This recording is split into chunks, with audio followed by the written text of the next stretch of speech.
Good evening বন্ধুরা, কেমন আছো? আজকে আমি আর রান্নার ভিডিও দিব না। আজকে আমরা একটু বেড়াতে এসেছি গুয়াহাটিতে দিদির বাড়িতে। সেখান থেকে আমরা দেখো একটা মন্দিরে বেড়াতে এসেছি বিকেলবেলায়। এই যে এটা হচ্ছে আমার মেঝো বোন, তার বড় মেয়ে। এই হচ্ছে মন্দিরের গার্ডেন, আর এই হচ্ছে আমার সব থেকে ছোট বোন। ভাবছি তোমাদের সাথে একটু শেয়ার করি, বেড়াতে এসেছি। এই হচ্ছে আমার ছোট বোন।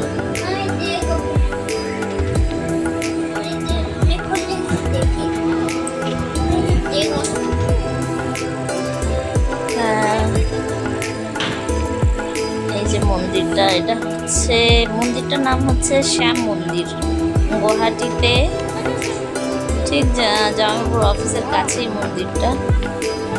এখানে আমার জামাইবাবু ইন্ডিয়ান অয়েল কর্পোরেশনে আছে, আমার বাবা যেটাতে ছিল। এখানে হচ্ছে গার্ডেনের মাঝখানে একটা রাস্তা।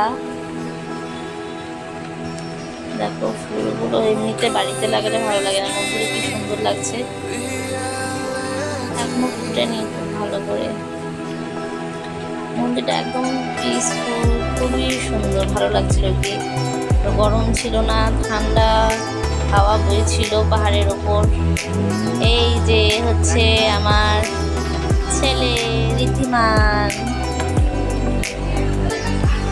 এখানে জুতো খোলার জায়গা, আমরা সবাই এখানে জুতো খুলছি। এই হচ্ছে ধানি, আমার বোনের বড় মেয়ে। এবার আমরা গার্ডেনে একটু ঘুরবো। এই পাশের গার্ডেনে ঘুরলাম, এই পাশের গার্ডেনে একটু ঘুরবো, তোমাদেরকে দেখাই। আর এখানে অনেক বাদর, জানো তো। আমরা যেতেই গাছে গাছে বাদর লাফাচ্ছিল, দেখাতে পারছি না, গাছের উপরে বসে আছে।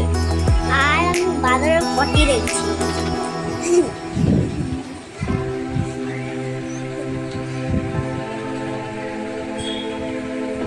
আর গন্ডার কালো কালো আছে। এই দেখো এখানে খাবার, জল। মন্দিরটা খুব পরিষ্কার পরিচ্ছন্ন।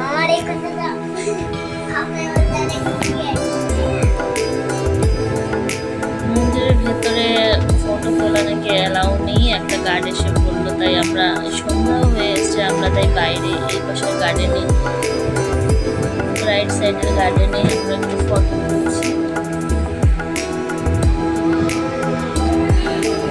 দাঁড়িয়ে ঘাসে দাঁড়িয়েছি, ভালো লাগছিল না তো।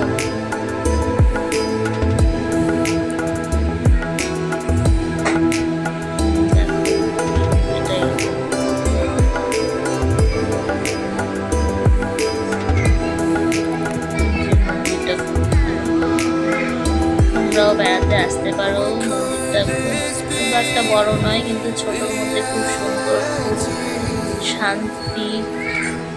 ঠাকুরটাকে দেখানোর চেষ্টা করছি জুম করে, বাট ওটা দেখা যাবে না। খুবই ভালো লেগেছে আমার।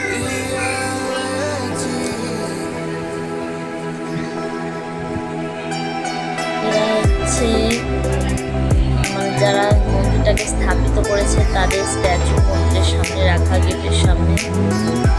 এবার আমরা বেরিয়ে যাব, অন্ধকার হয়ে আসছে। এই যে গেট, সিঁড়ি দিয়ে উঠতে হয় অনেক উপরে পাহাড়ে, ভালোই সিঁড়ি আছে। আর এখন আমরা গেস্ট হাউসে চলে এসেছি বেড়াতে।